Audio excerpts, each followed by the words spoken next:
The best SEAT Ibiza in history is now also the most eco-friendly Ibiza.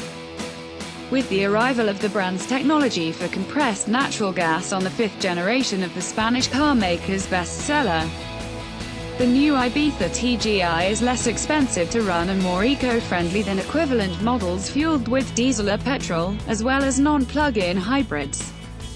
SEAT continues with its commitment to the environment by promoting its compressed natural gas, CNG, and petrol technology for the long list of benefits it provides customers with, both in terms of cost savings as well as its ecological aspects.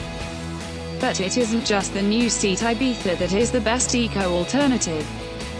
The 110 PS SEAT Leon 1.4, in its 5-door and estates and versions, features a CNG engine on the reference and style trims, and emits between 99 and 101 grams per kilometer of CO2 with an average consumption figure of 5.6 L, 100 kilometers.